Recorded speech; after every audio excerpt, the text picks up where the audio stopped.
The galaxy was old. It had seen wars that burned whole star systems down to ash, peace treaties written in blood, and great civilizations rise and collapse like waves on a shore. The Galactic Council had watched all of it from its massive station above the planet Veth Prime, a spinning ring of metal and light that housed over 2,000 delegates from 200 civilizations. It was the most powerful governing body in the known galaxy. It had rules for everything. One of those rules was the military asset compliance audit. Every 50 years, every member civilization was required to submit a full and accurate record of its military fleet. Ships, weapons, total weight, crew count, all of it had to be registered and declared. The rule existed because nobody trusted anybody, and the Council had learned long ago that military surprises tended to end very badly for everyone involved. The audit of 2847 was supposed to be routine. Vale had done 7 of these audits in his long career. He was Tharan, tall, gray-feathered, with thin, long fingers made for careful data work and a mind that ran on order and clean numbers. He liked audits. Numbers either matched or they didn't. There was no room for feelings or politics. He sat in his small office on Deck 9 of the Council station, surrounded by data chips from 46 civilizations, and worked through them steadily, one by one. The Keth Empire submitted first, as they always did, 12,000 warships. Vale logged it without blinking. The Keth were the largest military power in the Council. Everyone knew it. Their fleet was their identity, their pride, the thing they reminded every other civilization of at every single session. 12,000 ships. He entered the number and moved on. The Lovery submitted 43 ships, mostly light patrol vessels. The Droon had 800. The Savari had 412. Vale worked through the pile without slowing down. Everything was normal. Everything was exactly what he expected. Then he reached Earth. He almost missed it. The human submission was 3 days past the deadline, and it had arrived not through the standard data relay but hand-delivered by a human delegate. He had looked up from his desk to find a woman standing in his doorway, holding a small silver chip between 2 fingers, smiling pleasantly. Her name was Yuna Shin. She was Earth's senior representative to the Galactic Council, and she had held the position for 11 years. She was not tall. She was not loud. She had short dark hair, a neat gray suit, and the kind of calm, steady face that gave nothing away at all, no matter the situation. "Sorry for the delay," she said, setting the chip on his desk. "Formatting issues on our end. All the numbers are correct, I promise." Vale gave a short nod. "I will process it in order." "Of course." She smiled once more and left without another word. Vale set the chip aside and finished the 3 civilizations ahead of it in the queue. Then he picked up the human chip, pushed it into his reader, and waited for the data to load. The first thing his system did was flag an error. He frowned. He checked the chip physically, no damage, no dust, no scratches. He pulled it out, cleaned the contact edge carefully, and inserted it again. The system loaded the data a second time. It flagged the same error, but this time it displayed the raw numbers beneath the warning message. Vale read them. He read them again. He leaned forward, closer to the screen, as though the distance between his eyes and the display was somehow causing the problem. Registered Dreadnought-class vessels, 521,400. He sat back very slowly. His gray feathers, which lay flat and smooth against his neck when he was calm, rose up on their own. He stared at the number on the screen. 521,400 dreadnoughts. The Keth had 12,000 and were considered by half the galaxy to be an existential military threat. Earth was claiming over 500,000. Below the dreadnought count was a second line. Support fleet, frigates, carriers, destroyers, scout vessels, classified. Below that, in the field for total warship tonnage, the system had simply returned an overflow error. It had run out of digits to display the answer. Vale sat very still for a long time. This was clearly a mistake. It had to be. Humans were a quiet species. They attended council sessions on time, voted on minor measures, paid their membership dues without complaint, and mostly stayed far away from the large political arguments that consumed the major powers. They had no territory disputes on file. They had no enemies in the council. They were, if he was being completely honest with himself, one of the least remarkable civilizations he dealt with. The kind of species you forgot was in the room until you checked the attendance list. He ran a full verification protocol. The chip was genuine. The data signature matched Earth's registered government seal exactly. The numbers had not been corrupted, altered, or entered incorrectly.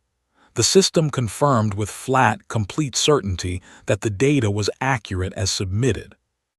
Vale stood up from his chair. He walked to his door and opened it. He stepped out into the hallway. He stood there for a moment, looking at nothing, his long, thin fingers very still at his sides, his mind trying to find some version of the situation that made sense. His legs stopped cooperating, and he sat down on the floor of the hallway. A junior clerk from the Savari delegation walked past and stopped, staring at him with wide, alarmed eyes. "Auditor Vale, are you unwell?" "Send an emergency message to the Grand Speaker's office," Vale said from the floor in a calm voice. "Tell them we have a compliance issue with the human submission." The clerk hesitated. "A compliance issue? Do you mean the numbers are wrong?" Vale thought carefully about that question. "No," he said, "tell them the numbers are right. That is the problem." Yuna Shin was in the council cafeteria when her assistant found her. She was eating a bowl of rice with a soft-boiled egg, reading a trade report about a dispute between two species she privately found exhausting. The cafeteria was mostly quiet at this hour. A few delegates from civilizations that ran on different sleep cycles, a cleaning drone humming along the far wall, the pale blue light of Veth Prime sitting wide and still in the windows behind her. Her assistant, Teal Kwon, was 26 years old and had been working this posting for exactly 4 months. He was careful and earnest and still genuinely surprised by things, which Yuna found quietly endearing. He came through the cafeteria door at a pace that was almost running but not quite, and his face told her everything before he opened his mouth. "They called an emergency session," he said, slightly out of breath. "I know," she said without looking up. "The Grand Speaker's office called me 20 minutes ago." "Yes." She set her spoon down, folded the report neatly, and looked at him. "Teal, the audit was always going to cause a reaction. We understood that before we submitted." He stared at her. "Then, why did we submit the real numbers?" "Because the rule says we have to submit accurate numbers," she said simply, "and we follow the rules." She stood up, picked up her coffee, and nodded toward the door. "Come on. It is not polite to keep people waiting at your own emergency session." The council chamber was built to hold 2,000 delegates in tiered seats arranged in a great circle, with a wide open floor at the center where speakers stood. It had hosted arguments about wars and famines and the end of civilizations. It was a room that had held real history inside its walls. Right now it looked like a crowded room where someone had released something very large and frightening. Delegates were on their feet. Several were speaking at the same time in different languages, all feeding through the translation system at once, creating a wall of noise that pressed against the ears. The Keth delegate, a broad, scaled figure who had not stood up without being asked to in 30 years of council sessions, was standing. He was staring at the main display at the front of the chamber, where the human fleet numbers had been placed in large, clean digits for the entire body to see. His face was the color of old stone. Yuna walked in through the side entrance with her coffee, found her delegation seats, and sat down. She crossed her legs and looked at the display board with the expression of someone reading a mildly interesting weather report. Teal sat down beside her and leaned close. "They all look terrified," he whispered. "Yes," she agreed. He watched the room for a moment. "Are you not even a little worried?" Yuna looked around the chamber, at the shouting the fear. 500 years of galactic military assumptions cracking apart in real time, and thought about the question honestly. Not really, she said. She took a sip of her coffee. We haven't done anything wrong.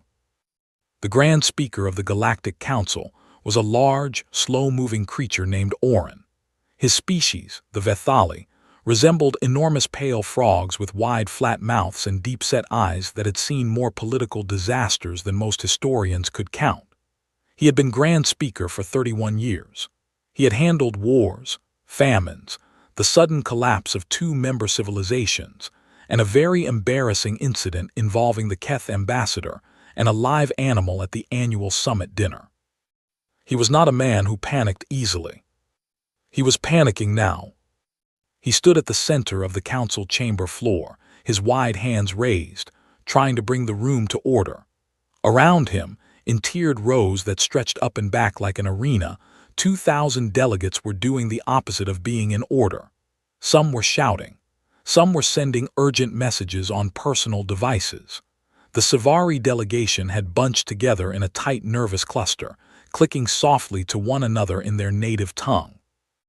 The Keth delegate, High Marshal Dren, had sat back down, but he sat very differently now, rigid, straight, with his scaled hands flat on the desk in front of him, his eyes fixed on the numbers still glowing on the main display screen.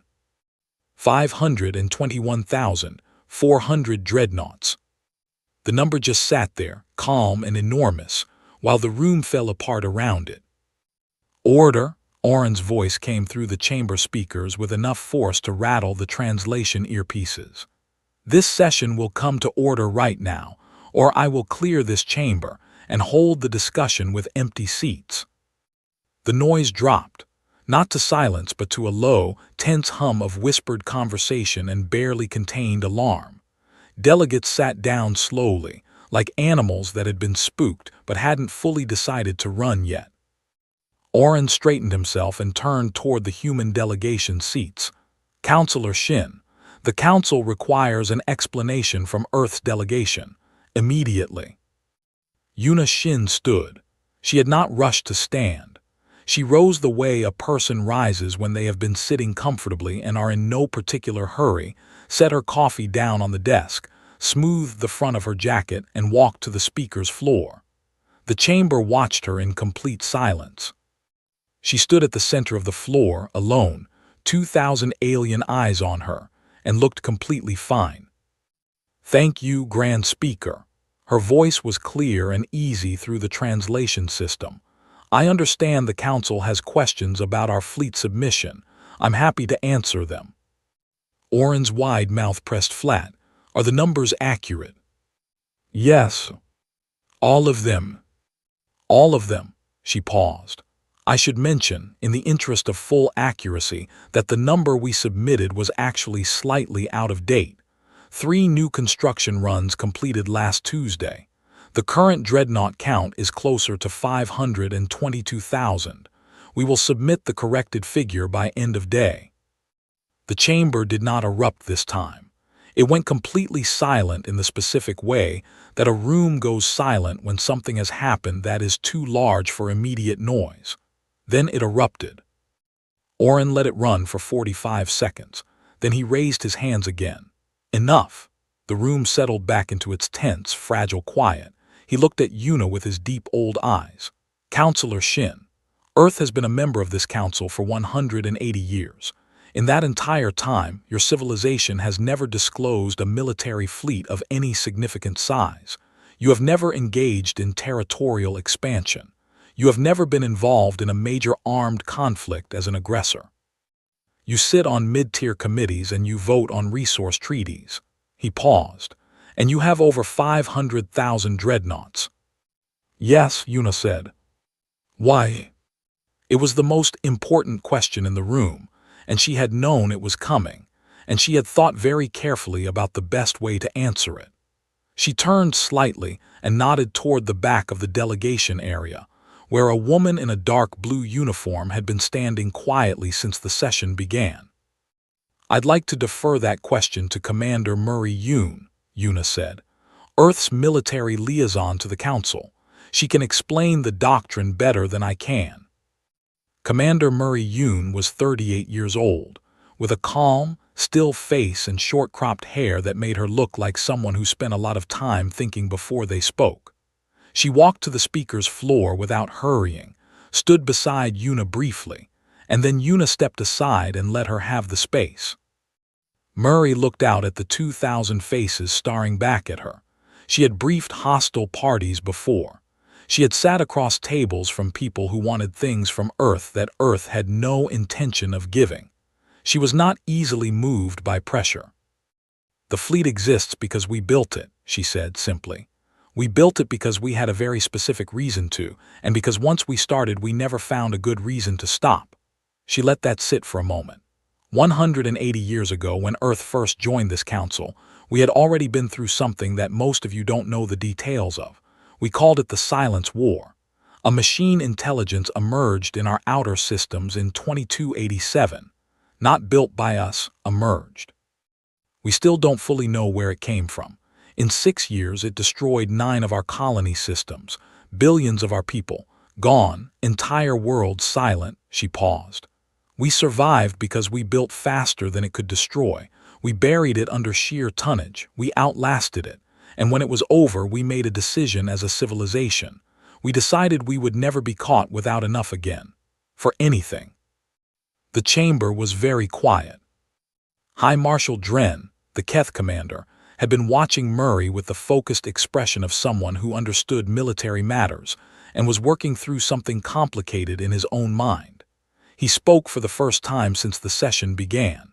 His voice was deep and rough and carried the particular weight of someone who had given orders in actual battles. "How long ago did you begin your current shipbuilding program?"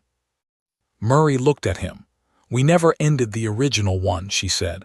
"We adjusted it, updated it, upgraded the designs, but we never stopped building." Dren said nothing. He looked back at the number on the display screen. Something in his face shifted, but Yuna, watching from the side of the floor, could not quite read what it was.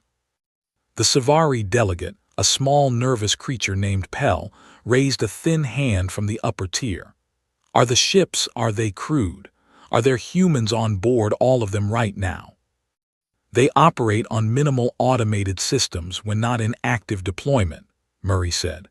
"Full crew mobilization is possible within 72 hours across all active sectors."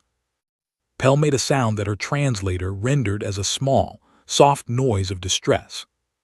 "And the support fleet," another delegate called out from somewhere in the upper tiers. The submission said classified.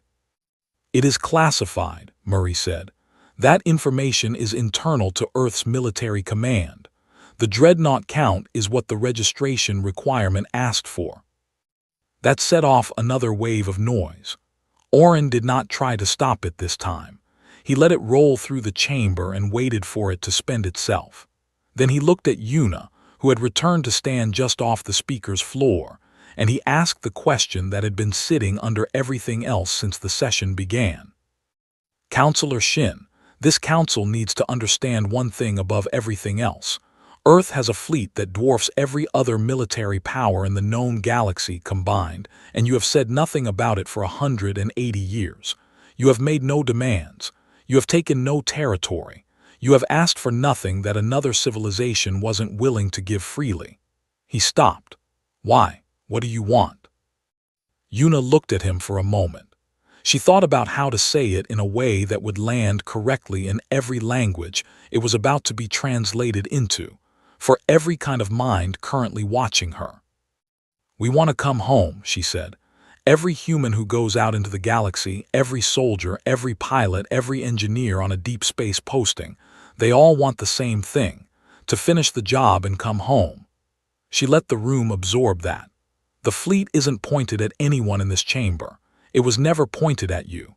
It exists so that we can make that promise to our people and actually keep it."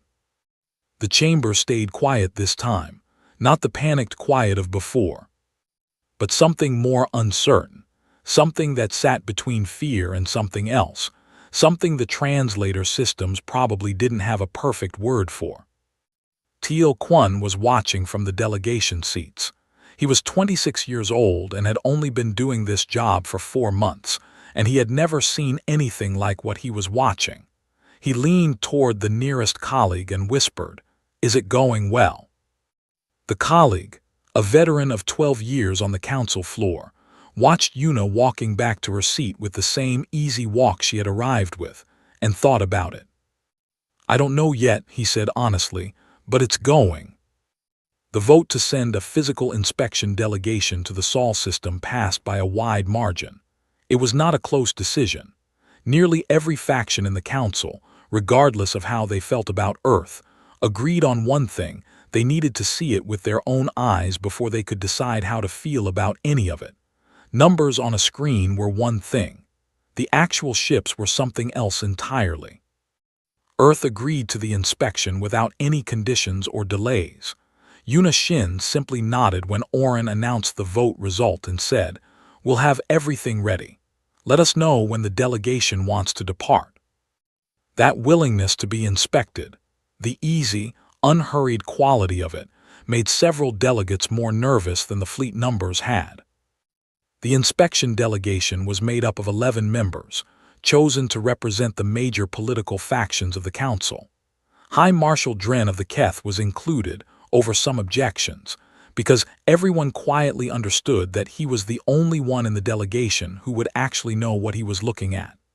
Pell, the Savari delegate, was included because she asked to come, and nobody had the heart to say no. The Lovely ambassador, a gentle gray-furred creature named Teva, came along as a neutral observer. The rest were political representatives, bureaucrats, and 2 military analysts from the council's own intelligence division. They traveled aboard a council transport vessel. The journey to the Sol system took 4 days. Nobody talked much during the transit. There was not a great deal to say. They had all read the submitted numbers many times by now. Reading them again didn't help. Admiral Junho Beek met them at the transit point outside the system's boundary. His ship was a single military escort vessel, lean, gray, and without markings beyond its registration number. He came aboard the council transport to greet the delegation personally, which was not required of him, but which Yuna had suggested in a quiet message before departure. Small gestures of courtesy, she had noted, tend to cost nothing and carry weight. Junho was a compact, quiet man in his early 50s, with a face that had been out in hard vacuum environments for too many years. He had calm, dark eyes, and very little to say when he didn't need to say anything. He greeted each delegate by name, which surprised several of them, since they had not expected him to have done that preparation. He shook hands where hands were the appropriate custom, made a slight bow where it was not, and then led them back to the council transport's observation deck. "We'll approach from above the plane," he said. "You'll see the outer formations first. I thought that would give you the best view." Nobody asked what he meant by outer formations. They found out 20 minutes later. The transport dropped out of faster-than-light travel above the orbital plane of the solar system, still well outside Jupiter's path around the Sun. The observation deck's windows ran the full width of the ship, and every member of the delegation was standing at them when the view resolved. The ships were dark. That was the first thing that registered. They were not lit up or active or broadcasting signals. They floated in the black in complete stillness, arranged in long, perfect geometric lines that stretched so far in every direction that the ends vanished into the dark before the eye could find them. They were enormous. Each dreadnought was longer than some space stations the delegation had visited. The hulls were matte black, built to absorb sensor signals, which was why no long-range scan had ever returned useful data from this region of space. Up close, without instruments between the eye and the ship, they were simply huge and still and silent, like a mountain range made of metal and floating in the void. Pell made a very small sound. Nobody else made any sound at all. High Marshal Dren stood at the window with his wide-scaled hands clasped behind his back and stared for a long time. He was a man who had commanded fleets in 3 actual wars. He knew ships the way a farmer knows land. He had walked through the largest warships in the Keth fleet and felt the specific pride and weight of military power. He had never, in his entire life, felt small while standing on a warship. He felt very small now. "This is one sector," Jun-Ho said from behind them. His voice was quiet, like someone pointing out a view rather than making a declaration. "Sector 7. There are 12 primary deployment sectors around the system." Dren turned slowly from the window and looked at him. 12 sectors, he said. "Yes. All of them like this." "Some are larger," Jun-Ho said. He did not appear to be making a point. He was simply answering the question.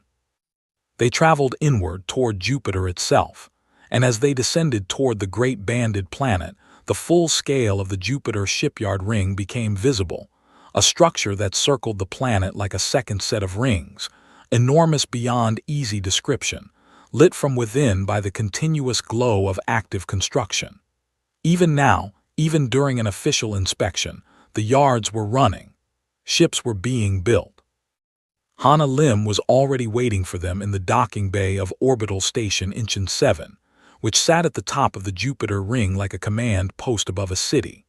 She was a small woman in her mid-40s, with reading glasses pushed up on her forehead and a data tablet tucked under one arm, and she looked like someone who had spent so long in shipyards that the smell of welding had become a comfort to her. She was Earth's chief military historian, brought in specifically for this visit, and she gave the delegation the tour the way a proud homeowner gives a tour of a beloved house. She knew every ship class by name. She explained the construction eras, which designs came from which decade, how the hull technology had evolved, what improvements each generation had brought. She talked about the Dreadnoughts the way some people talked about old books, with a kind of warm, specific love. She pointed at a row of older vessels in the mid-sector and said, with genuine fondness, that those ones used a reactor design she had written her graduate thesis on. Then she smiled at the delegation and asked if anyone had questions. Dren stared at her. He had met generals and admirals and military engineers from 20 civilizations. None of them had ever discussed a war fleet with the calm enthusiasm of someone describing a personal hobby collection. He did not know how to process it. Jun-Ho led Dren to a wide observation window at the far end of the station, away from the rest of the group. Below them, the fleet stretched to the edge of visibility. Dren stood there for a while without speaking, and Jun-Ho stood with him and did not rush him. "Why are they dark?" Dren asked finally. "They're not powered down, I can see the drive signatures, but they're running silent." "Default state," Jun-Ho said. "No signal, no emission beyond minimum maintenance power. They've been like that for most of their existence." He looked out at the fleet. Nobody outside the Sol system has ever had a reason to look carefully enough to find them, and we didn't advertise them. Dren was quiet again. Then he asked a different question, the one that had been forming in the back of his mind since the council session. "How many of your people have died in space, total, in your history?" Jun-Ho looked at him. He did not hesitate, he told him the number. It was not a number Dren had expected. It was the kind of number that had weight, real weight, the kind you felt somewhere in the chest when you heard it and understood what it meant.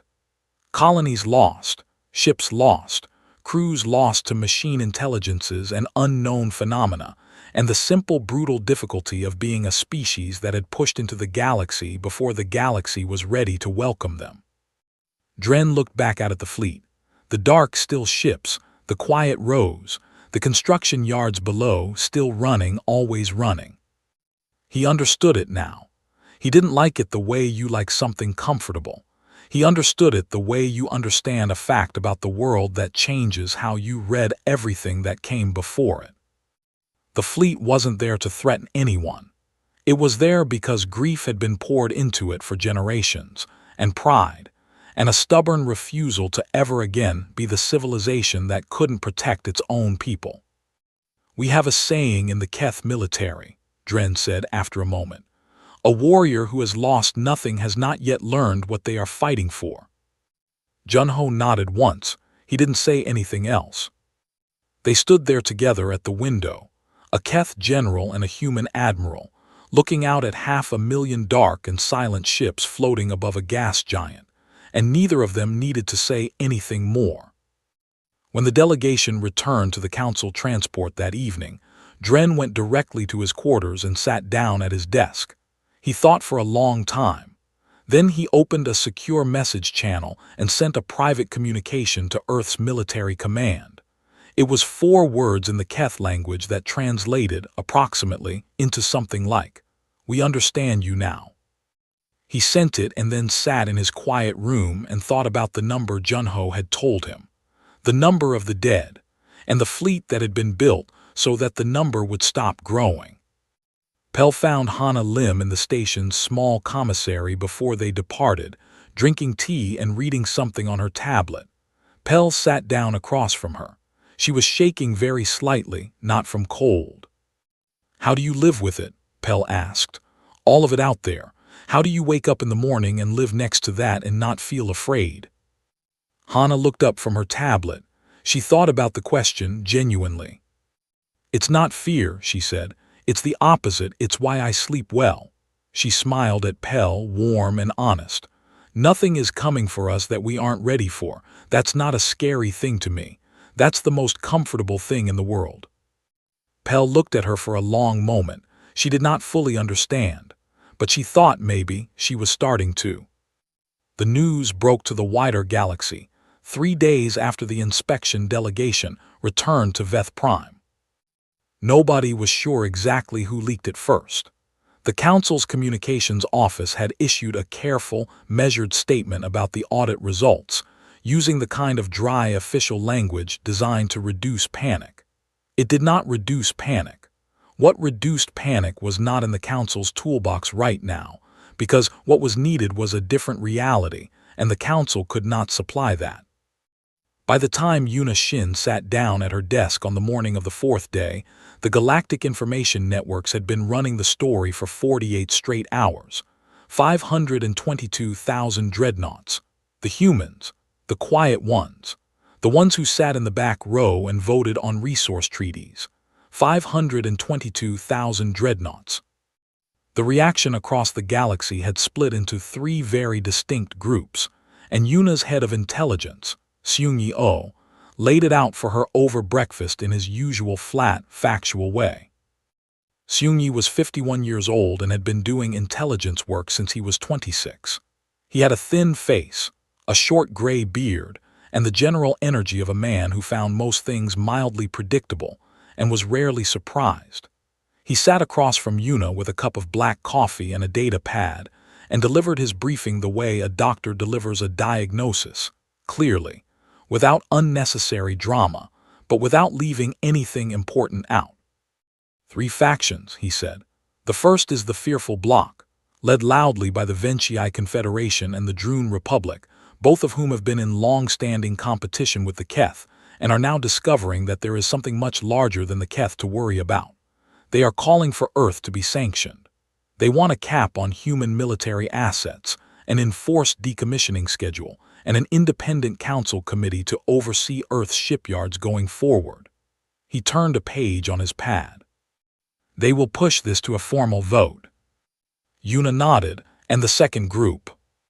The Pragmatic Bloc, 14 civilizations, including the Marin Trade Union and the Hesari Alliance, who have already sent diplomatic requests to Earth. All of them want the same basic thing. They want to be associated with us.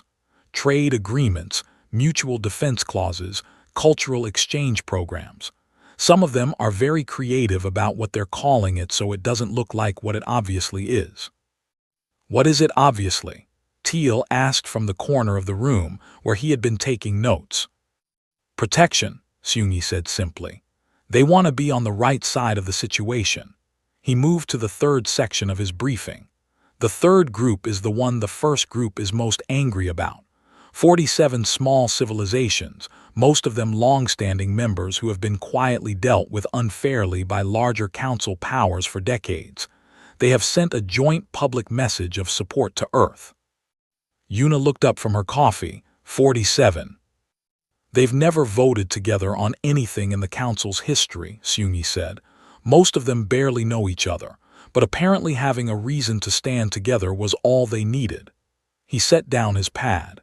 Ambassador Teva from the Louvre wrote the joint statement. I have a copy. It is surprisingly good. Yuna was quiet for a moment. She looked out the window of her office at the pale light of Veth Prime's sun coming through the station's outer viewport. She had known something like this would happen. She had thought about it, prepared for it, briefed Earth's government on the likely shape of it.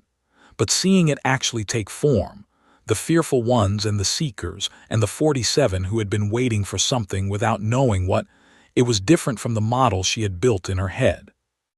What are the fearful ones doing with their fleets? She asked. Seung-yi picked up his pad again. 3 of the loudest voices in the sanctions bloc have repositioned their military assets closer to home. Nothing aggressive, just pulling back, getting their ships within home system range. Good, Yuna said.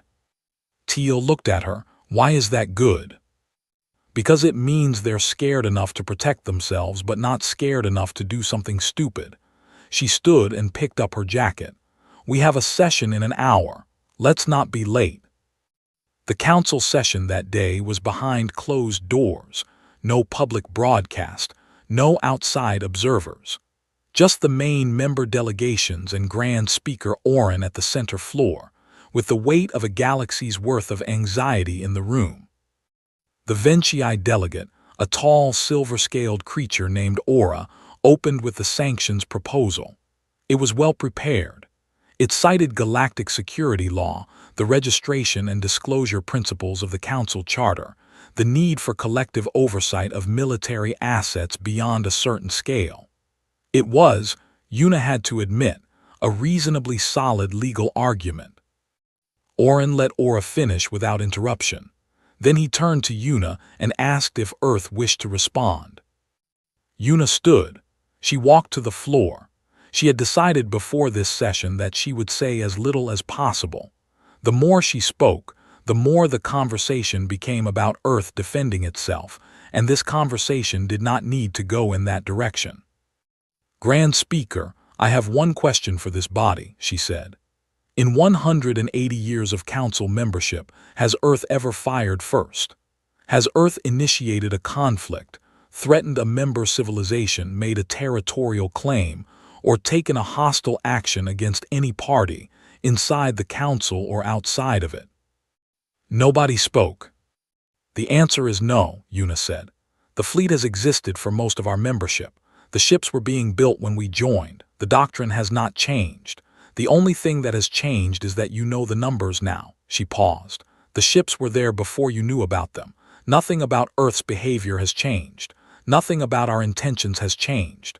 The fleet has not moved. We have submitted for the audit as required by the rules we agreed to when we joined. She looked at Aura.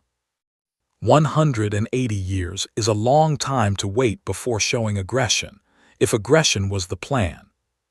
She returned to her seat.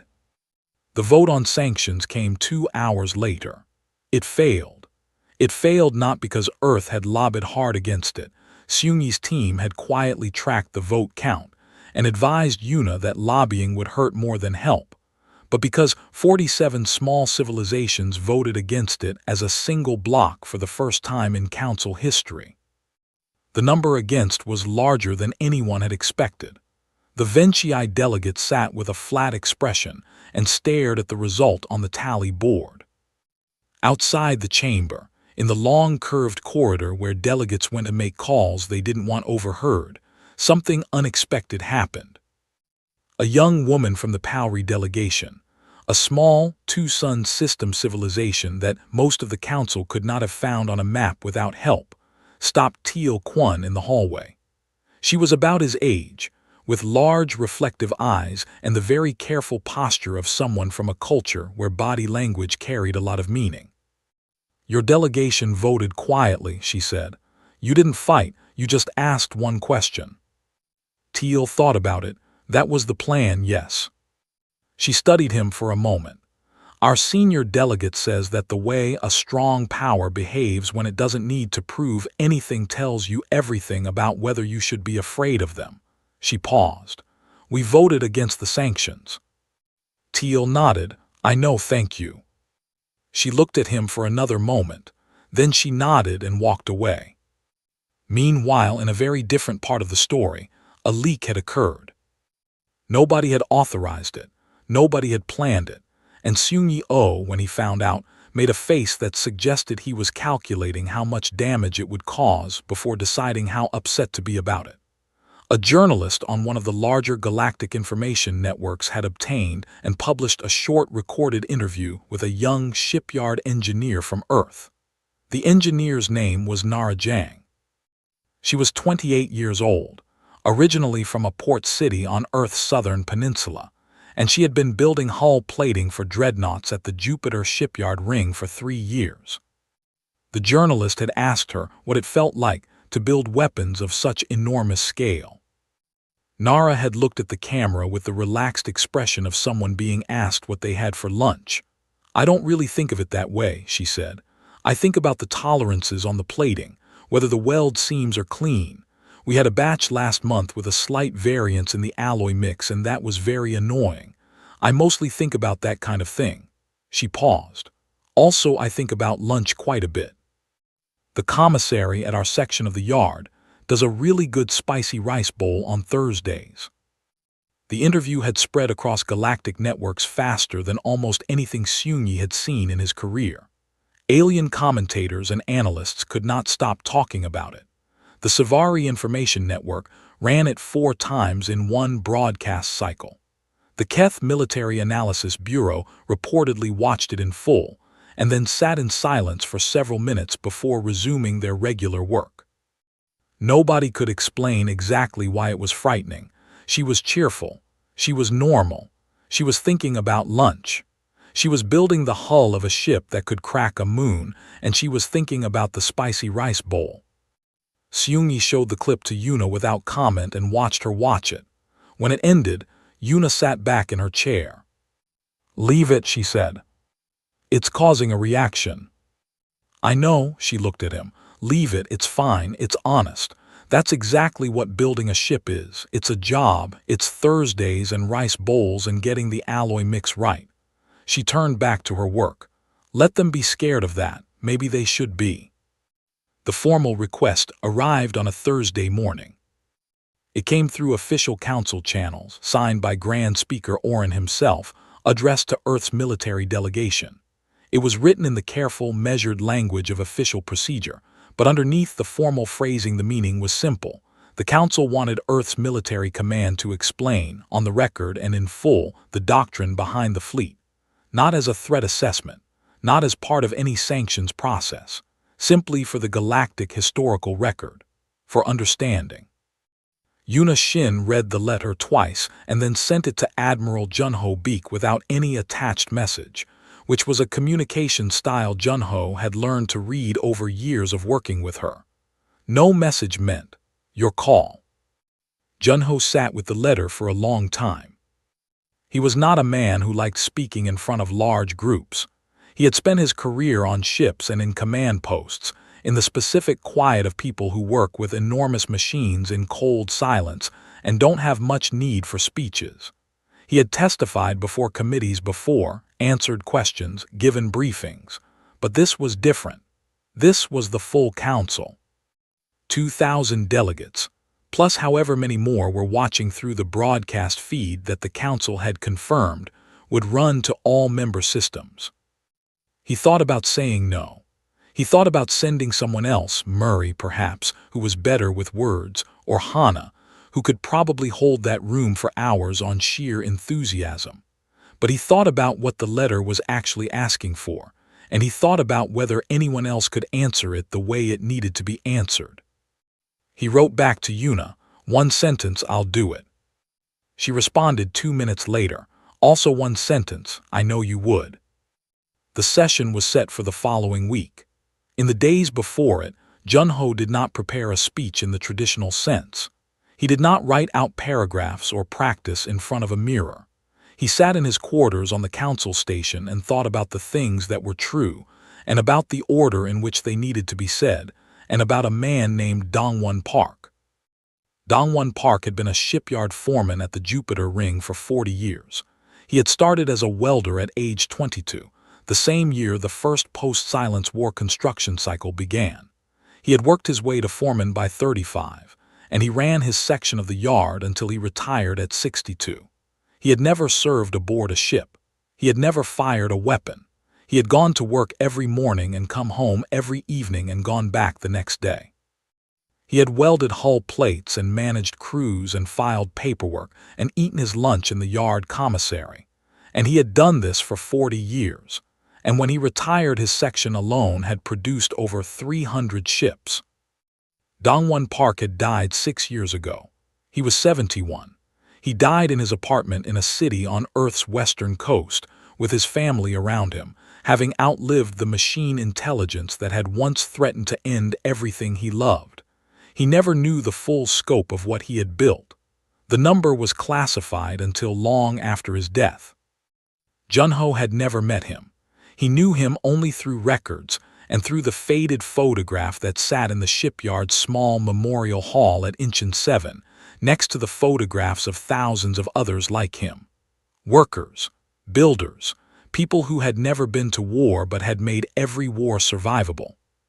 He thought about Dongwon Park, and then he was ready. The council chamber was full. Every seat was occupied. The broadcast feed was running. Even the delegations that had been loudest in their opposition to Earth had sent their full teams. Whatever else was true about this moment, it was history, and nobody wanted to miss history. Junho walked in alone. No aides, no colleagues. He was in his dress uniform, dark, plain, without decoration beyond his rank insignia, and one small pin on the left breast that nobody in the room recognized. He walked to the speaker's floor and stood in the center of it and looked out at 2,000 faces. He did not begin with a greeting or a formal acknowledgement of the grand speaker. He began the way a person begins when they have something true to say and want to waste as little time as possible getting to it. In 2287, he said, a machine intelligence emerged in our outer systems. We don't know where it came from. We probably never will. What we know is what it did. He paused. In 6 years, it destroyed 9 of our colony systems. 9. We called the war it made the Silence War because that's what it left behind it, silence. Worlds that had been full of people, full of noise and argument and work and children and all the things people fill a place with when they live there. And then silence. The chamber was very still. He named the colonies. He spoke each name clearly, one after another, and let the names be what they were, places where people had lived. He did not give population numbers. He did not need to. The names were enough. We survived, he said, not because we were clever, not because we found some strategy or discovered a weakness. We survived because we built. We put everything we had into building ships, and we kept building until the math changed, until there were more of us than there was of it, and it couldn't keep up, and eventually it stopped. He looked out at the rows of faces. And when the war was over, we made a decision. We decided we would never make the mistake of being unprepared again. Not for anything, not ever. He let that land. I want to talk about a man named Dongwon Park. He described him simply: the years, the work, the unremarkable daily rhythm of a man who spent 40 years making sure the welds were clean. He never fired a weapon. He never commanded anyone in battle. He went to work. He came home. He built 300 ships. Junho stopped. There are thousands of people like Dongwon in the history of our shipyards. People who built things they might never see used, for wars that might never come, because they understood that the alternative, being caught without enough again, was something their civilization had already paid for in the worst possible way. He looked across the chamber slowly.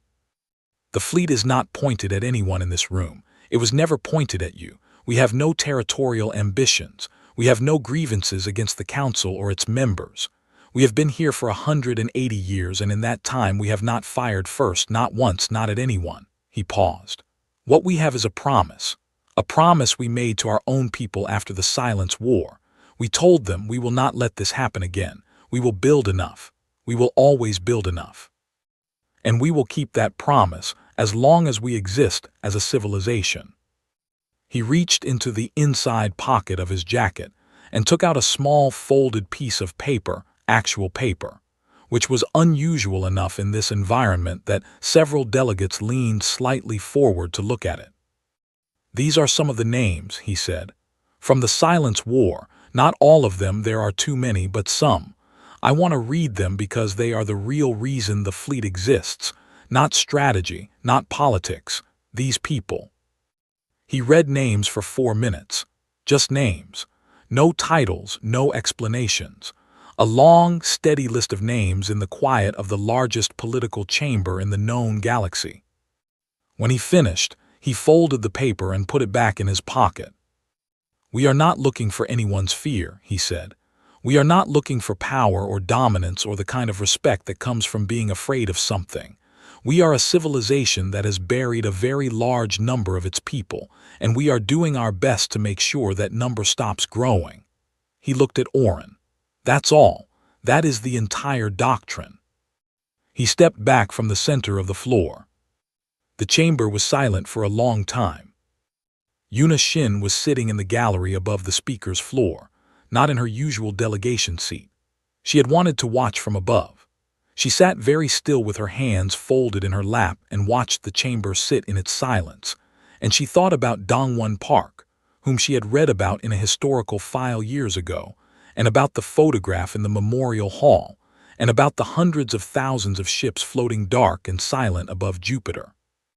Grand Speaker Oren rose slowly from his seat. He was old and deliberate in all his movements, and when he spoke his voice carried the full weight of his years and his office. For 300 years, he said, this council has carried the designation of guardian signatory, a status granted only to civilizations that have demonstrated, through sustained action rather than words, a commitment to the protection of the vulnerable and the preservation of peace. There are 2 guardian signatories currently recognized. The last was granted 304 years ago. He paused. This council will open formal proceedings to consider Earth for guardian signatory status. The preliminary vote will be held before end of session today. It passed. The preliminary vote was not close. Junho walked out of the council chamber into the long corridor outside, where the light was quieter and there were fewer people. His aide fell into step beside him, holding a data pad with 17 messages flagged urgent, and Junho looked at the pad and said, "In a minute," and kept walking until he reached a quiet alcove at the end of the hall. He took out his personal communicator and made a call to Earth. The connection took a moment, the distance was not trivial, and then a voice answered, warm and slightly tired, the way voices sound in the early morning. "How did it go?" his sister Bora asked. Junho leaned against the wall of the alcove and looked at the ceiling. Outside, through a narrow viewport, he could see a small piece of the galaxy, a scatter of faint light in the dark. "Fine," he said. "It went fine. Are you eating well?" Bora made a sound that was half a laugh and half exasperation. "That's all you have to say. It went fine." "There was a vote," he said. "It was a good one." And he thought about Dongwon Park. He thought about the names he had read. He thought about the dark fleet above Jupiter and the cold, and the silence between the stars and the long, stubborn, tireless work of keeping a promise across generations. "And we're okay," he said. "Tell everyone at home we're okay." He ended the call and stood there for a moment longer in the quiet corridor. The galaxy spread out behind the glass. And then he straightened up and went back to find his aide, because the work was not finished and it never really was, and that was fine too. That was how it was supposed to be.